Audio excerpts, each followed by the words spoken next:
Efendim, öncelikle 5 Şubat ve bilahare 5 Temmuz şühedasına selamlarımı, saygılarımı sunuyorum. Onlar nöbetlerini savdılar.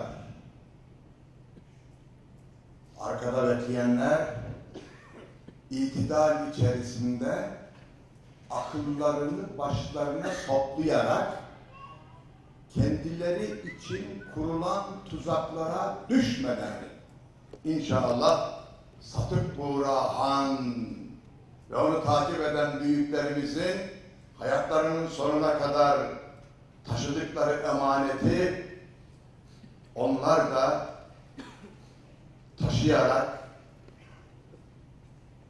ruhlarını Hakk'a teslim ederler. Selam olsun şehitlerimize, selam olsun sıra bekleyen, nöbet bekleyen sizlere. Şimdi bu toplantının ana konuşmacısı İnsan ve Medeniyet Hareketi'nin önderi, rehberi Mehmet Gülay. Üstadımız, büyüğümüz, arkadaşımız, dostumuz. Şimdi biz çok konuşursak Mehmet Gülay hocamız gölgede kalacak kardeşim. Biz Mehmet Gülay'ı dinlemeye geldik buraya. Ama bakın bu hareketin içinde olan bu çorbaya şöyle bir tutam da olsa tuz, biber eken, ya bizim de birazcık olsun bir gayretimiz bulunsun diyen bir kişi olarak sizden benim bir istirhamım var. Her birimiz cebindeki parayla, pulla pazara çıktığı zaman isteriz ki cebimizdeki pulla daha çok şey alalım. Değil mi efendim? Sermayemizi daha iyi değerlendirelim. Bakın bizim en büyük sermayemiz hayat sermayesidir. Sıhhat, sağlık sermayesidir. Rabbim bize bu canı verdi. Tekrar etmeyeceğim. Sevgili dostlarım dediler ki bu davanın şuurunda olan sizler hicret ettiniz. Ötelerden geldiniz. Asıkhaneye geldiniz. Fatih'in fethedip bu millete emanet ettiği, vatan kıldığı İstanbul'a geldiniz, Türkiye'ye geldiniz. Hoş geldiniz, sefa geldiniz.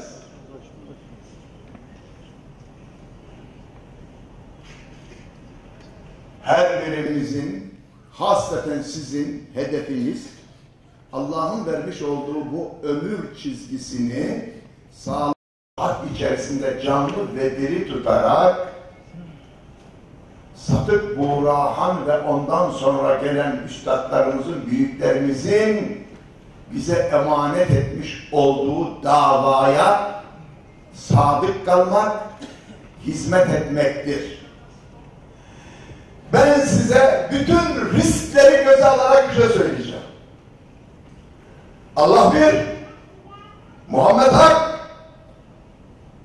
bizim itikat ilkelerimizi kitap ve sünnetten yararlanarak belirleyen İmam Maturidi rehber. Nasıl davranacağız, ne şekilde hareket edeceğiz?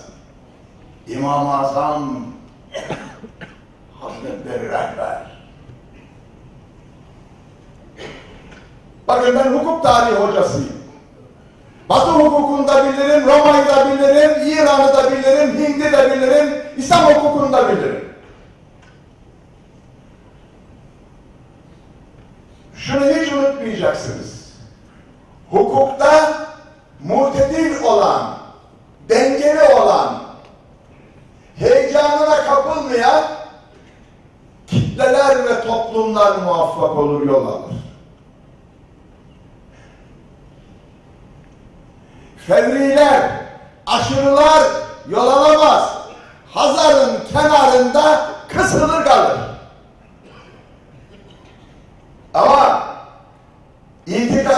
İmam Maturidi Hazretlerini, amelde İmam-ı Azam Hazretlerini rehber belleyip onlardan aldıkları şuur ve idrak ile Allah bir, Muhammed hak diyen o yiğitler, o ordular Seyhun ve Ceyhun nehrinde doldurdukları testilerini Dicle Fırat'a kadar kullanmışlar. Testi boşalmış, Dicle ve Fırat'la dolmuşlar, testilerini Tuna'ya kadar kullanmışlar. Tuna'da doldurdukları testilerini de ta Viyana önlerine kadar kullanmışlar.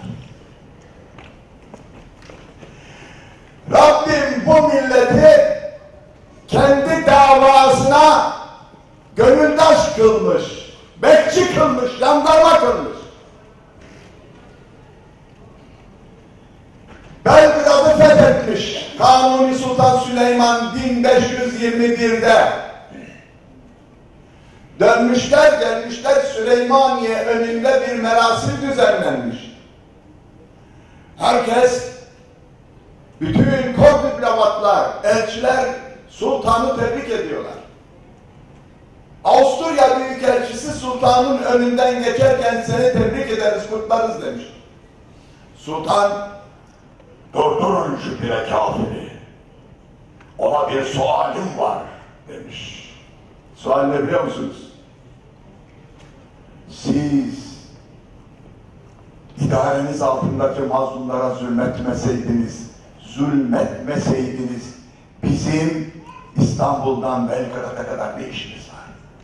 Biz dünyada zalimin zulmüne dur deyip mazlumu elinden kaldırmakla görevlendirilmiş Allah erleriyiz. Bu millet Allah eridir. Bu milletin ana gayesi, hedefi dün de öyleydi, bugün de öyle. İşte Suriye'den kalkıp gelen 3 milyon mazlum mağdur.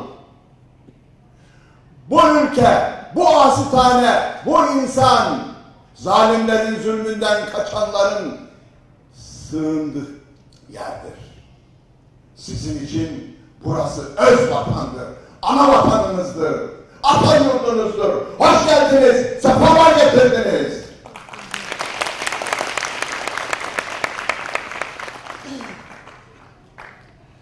Ben ne düşünüyorsam, benim arkadaşlarım da aynı şeyi düşünüyor. Ben ne düşünüyorsam, benim başbakanım da aynı şeyi düşünüyor.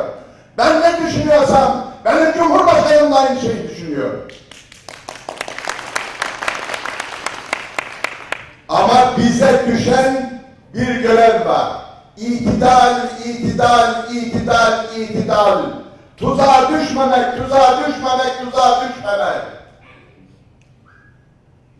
Hıtay! Telaffuz edebildin mi?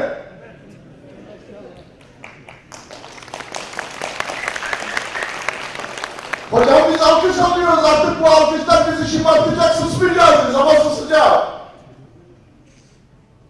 Hıtay, Doğu Türkistan Türk'ünün, Doğu Türkistanlı yiğitlerin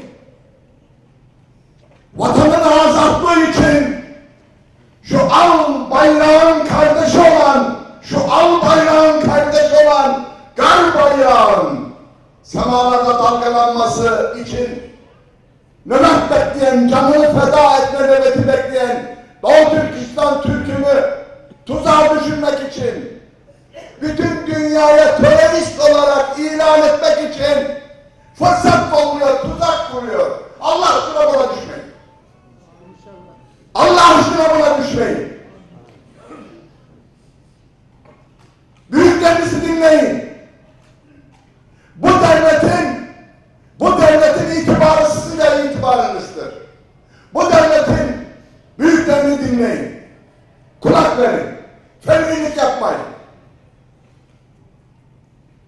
Sizden benim istirhamım budur. Hepinizi saygıyla selamlıyorum. Ben de nöbet bekliyorum sizinle beraber.